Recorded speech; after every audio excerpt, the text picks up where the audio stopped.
That's right, you read the title correctly. There are in fact talking donkeys in the Bible. Depending on what kind of person you are, you're either surprised because it sounds so crazy, or you're not surprised because it sounds crazy enough to be in the Bible. Well, either way, today I'm here to discuss this story that probably was one of the many stories in the Bible that wasn't ever tackled in your typical Sunday school. In Numbers 22, just as the 40 years of wandering in the desert are about to come to a close for the Israelites, King Balak of Moab attempts to bribe Balaam to curse the Israelites as they're becoming successful in their conquest towards the Promised Land. In the previous chapters, when King Sihon did not allow the Israelites to pass through his territory, they battled it out, and of course, the people of God won, taking possession of the land and capturing the villages. Of the king Og of Bashan, God said to Moses, "Do not be afraid of him, for I have given him into your hand, with all his people and his land. You shall do to him as you did to King Sihon of the Amorites." So they killed him, his sons, and all his people, until there was no survivor left, and they took possession of his land. So you can understand why Balak and his men would be pretty terrified. I mean, I would be too. These people practically came out of nowhere, it seems. Balaam, though, refused, but Balak would not relent, and he once again sent more of his men. Thus says Balak, son of Zippor, "Do not let anything hinder you from coming to me, for I will surely do you great honor, and whatever you say to me, I will do. Come, curse these people for me." That same night, God came to Balaam and told him to go with them, but to only do as God says. And for some reason, even if God told him to go, he seems to get angry, as in verse 22 it says that God's anger was kindled because he was going, and the angel of the Lord took his stand in the road as his adversary. That's basically the ancient era equivalent of what you see in horror movies today, where there's a guy driving and he sees a figure in the middle of the road. And just like what we see in horror movies, animals seem to have some kind of strange intuition that we don't, as the donkey sees the angel of the Lord with his sword in hand, causing it to turn away into a field. Balaam strikes the donkey to get it back into the road, but the donkey sees the angel again and, well, I'll read the next few verses. When the donkey saw the angel of the Lord, it lay down under Balaam, and Balaam's anger was kindled, and he struck the donkey with his staff. Then the Lord opened the mouth of the donkey, and it said to Balaam, "What have I done to you, that you have struck me these 3 times? Balaam said to the donkey, "Because you have made a fool of me. I wish I had a sword in hand. I would kill you right now." But the donkey said to Balaam, "Am I not your donkey, which you have ridden all your life to this day? Have I been in the habit of treating you this way?" And he said, "No." On a side note, I just love how unfazed Balaam is. He's riding this donkey going crazy, then it speaks to him in retaliation to him striking, and I mean, he must have felt bad.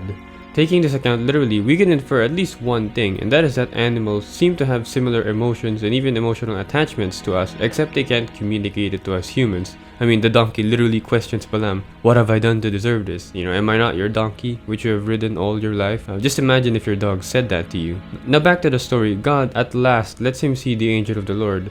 As a while ago, it was just the donkey who was able to see the angel. The angel of the Lord reprimands him, and rightfully so, for striking his donkey. Peter would not be pleased, to say the least. Balaam repents upon realizing his sinfulness and says he's going home, realizing that going with the officials of Balak might not be the right move, despite it being what God told him. But the angel clarifies that it is what God wants him to do, and that he must only say what God tells him to say. And that's the last of the talking donkey. The donkey really only got to talk because God made it talk, not so much that the donkey was some sort of unicorn or magical entity. So what's the deal here? Why can this guy talk? I at first wanted to know what Christians made out of this story. According to a Christian website called gotquestions.org, quote, "There is no doubt that Balaam's donkey spoke to him. The question that arises is whether the donkey was suddenly given the power of speech." It also says that it's likely, from their perspective anyways, that God spoke through the donkey, which might be kinda strange since the angel of the Lord, someone on the side of God, is the very reason why the donkey started acting crazy in the first place. It's also difficult to tell what God really wants in this story, as he makes it clear he wants Balaam to go with the men of Balak. But the next day, God was angry, and so the angel of the Lord blocks their way, scaring the donkey. This happens 3 times until the donkey finally speaks to Balaam. The angel of the Lord tells Balaam, "I have come out as an adversary, because your way is perverse before me.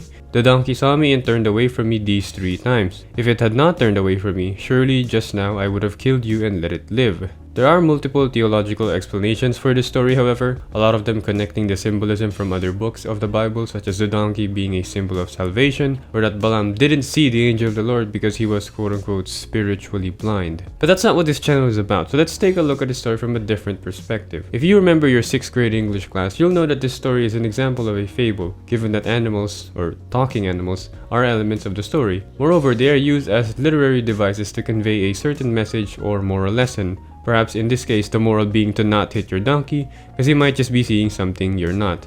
Alright, seriously speaking, the intended moral here is rather unclear as Balaam displays obedience to God, yet is still left confused. But the fact that the angel of the Lord had to reiterate to Balaam that he is to only go to Moab and say as God says, tells us that there is either a distrust on the part of God, or Balaam isn't as genuine as we are led to believe in this short story. Balaam, after all, isn't the most favorable figure in the Old Testament. According to the book of Revelation, Balaam told Balak to lead the Israelites to sin, eating food sacrificed to false gods, and engaging in sexual immorality. In Numbers 31, the women who were allowed to live led the Israelites to sin on Balaam's advice. These women here, on Balaam's advice, made the Israelites act treacherously against the Lord in the affair of Peor, so that the plague came among the congregation of the Lord. Now therefore, kill every male among the little ones, and kill every young woman who has known a man by sleeping with him. Yeah, that sounds pretty serious, and that about does it for me. It was pretty difficult looking for writings by historians on the subject without reading up on a more broad subject. Not as easy as perhaps when it comes to the New Testament, so looking for historical information and understanding of the story was pretty difficult.